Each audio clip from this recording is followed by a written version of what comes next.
Hi, so this song right here, Arizona Zervas, Roxanne. Okay. You see the grandma here? He says he has no brakes. And then they show the grandma. That's a Happy Gilmore reference. That's all.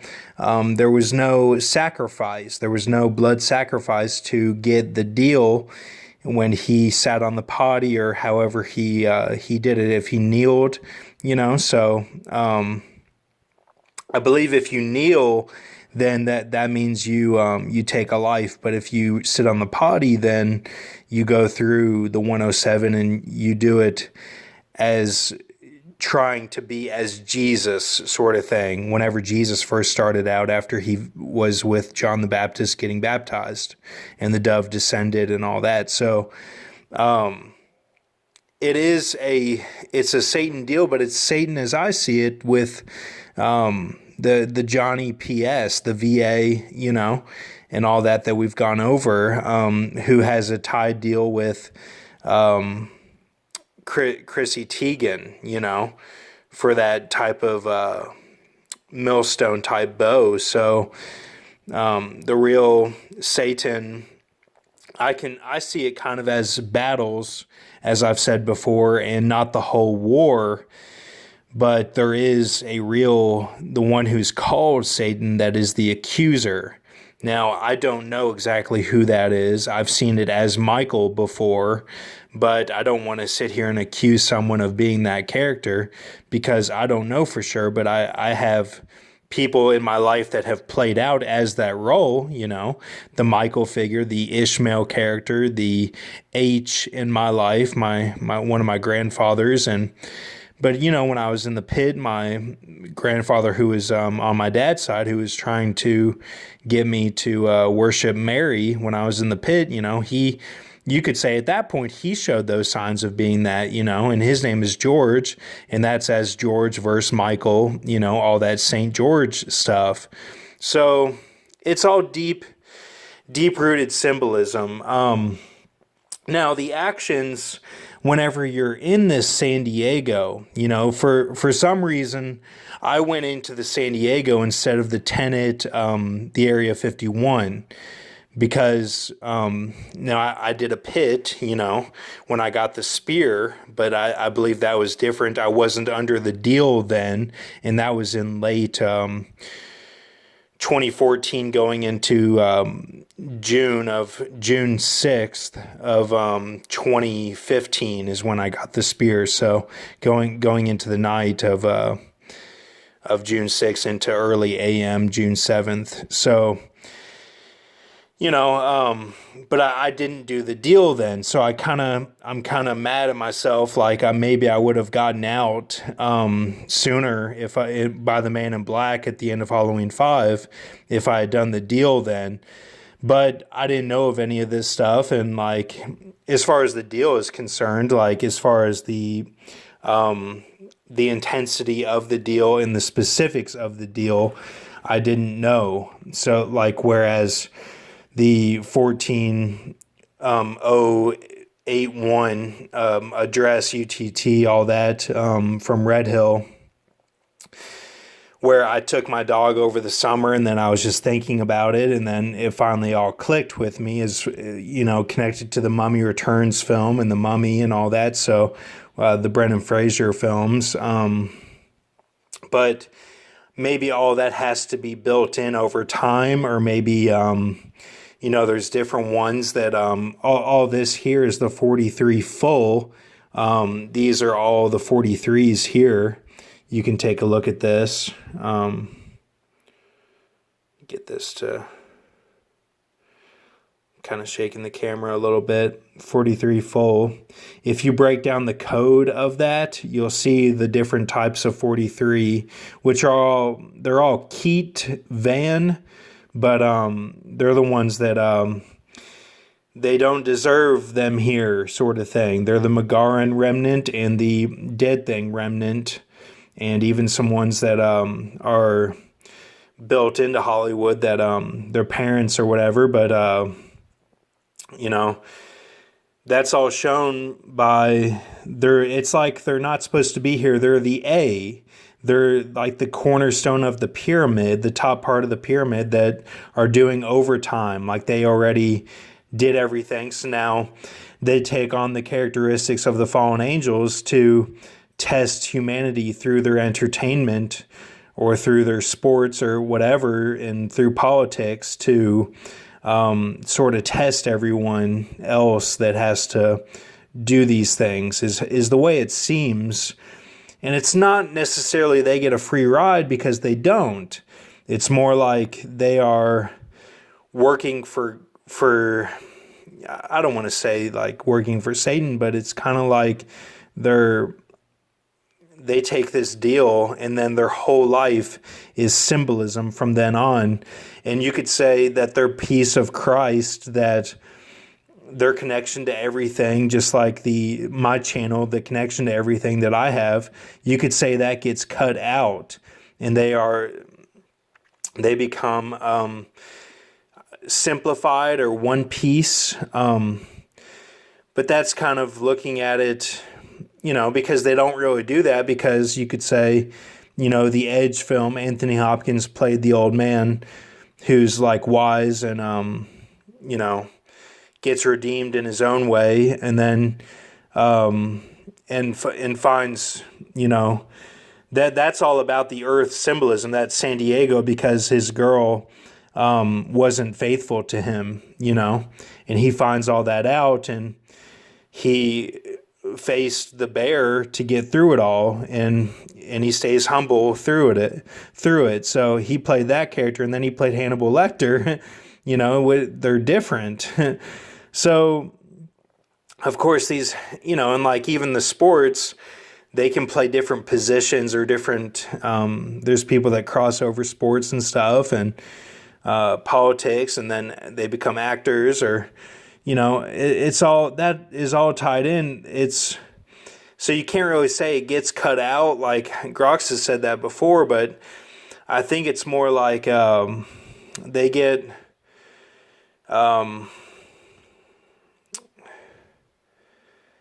It's more like they are just doing their symbolism to get through, just like everyone else, basically, is the way it seems. But we can dive into that more. I'm kind of free vibing here, but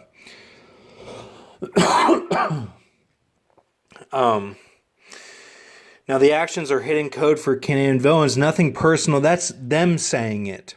It's nothing personal in their sense.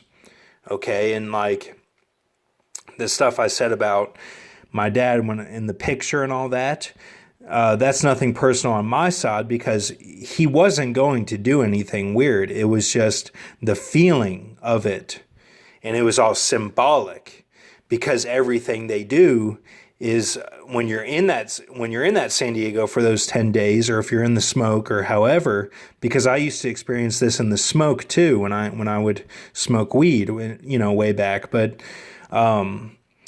it's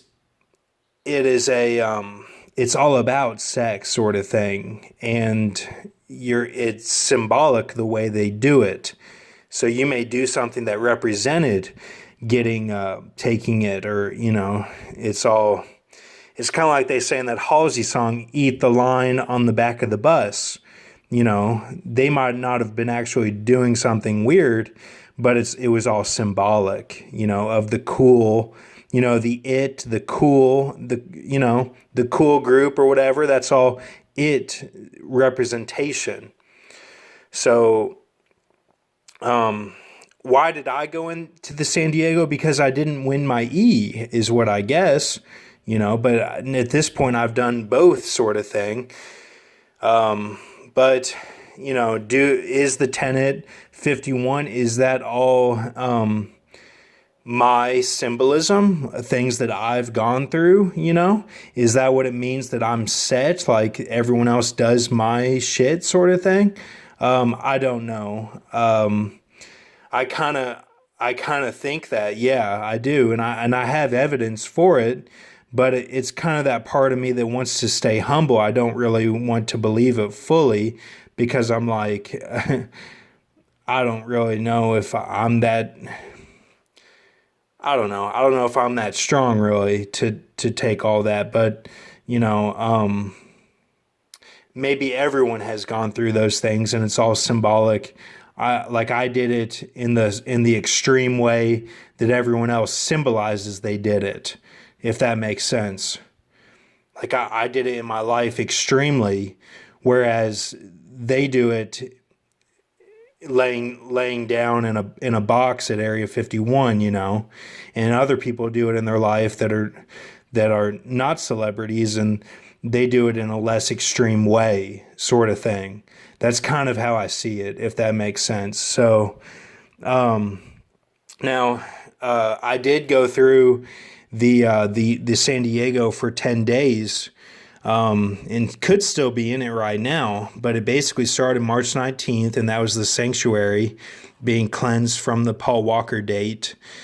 And then I even talked to the cab, the kick-ass bitch or whatever from the K-Bobsian deal, and she was as Daniel, this guy at a gas station by Red Rock Canyon that I went to, and that was March 26, 2020, and she actually she was in the one of the Baywatch films, the new one with The Rock and Zac Efron. She was like an extra or something, so I felt comfortable talking to Daniel, and I didn't feel like it was all that ego stuff, and I think that was because she was involved with some things that were like that, okay? So if that makes sense. And then March 19th to March 29th was Tenet San Diego. And then the other Tenet is Tenet 51 is what I'm calling it. But it means I didn't win the E is what I think. But now today, March 29th, or excuse me, March 30th today, in front of the fenced benches area after water reclamation bridge and dammed waterfall at Wetlands National Park, Las Vegas, kind of in the heart of Las Vegas by the UNLV football stadium. That's where me and my dad went today, and that was represented by the 750, the Van Zandt of Heat film. Okay, now there was a tree in that area that I'm talking about, and it was all rocky terrain. The tree was growing amongst the rocks, and the tree was right on the water, right after this bridge that had a little waterfall, like a dam waterfall. And my dad went on ahead, and something told me to climb the tree, okay?